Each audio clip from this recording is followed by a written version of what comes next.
Wewe hapo ulipo umezaliwa na kibali chako, umezaliwa na kibali. Siku tu ulipozaliwa ulikuwa na kibali.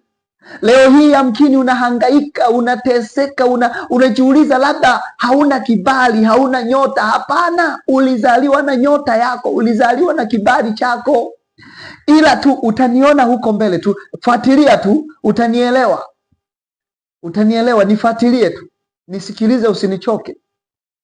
Kuna kitu utajifunza. Watu wengi leo wanahangaika huku na kule, wanatafuta mafanikio, wanatafuta kutimiza ndoto zao, wanatafuta kufikia hatima zao, lakini wamepoteza hatima zao, wameharibu vibali vyao, hawana tena msaada, mpaka wanaamua kutumia njia zingine za kuua watu.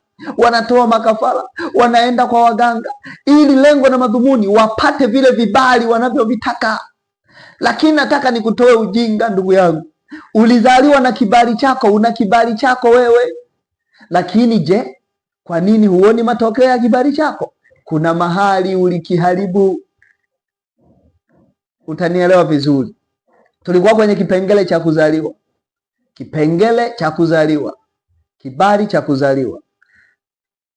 Tumeona Musa alivyozaliwa na kibali cha kuishi. Huyu Musa alipozaliwa na kibali cha kuishi, akaishi kwa Farao, akakua kwa Farao, akaishi katika nyumba ya ikulu, akawa na kibali.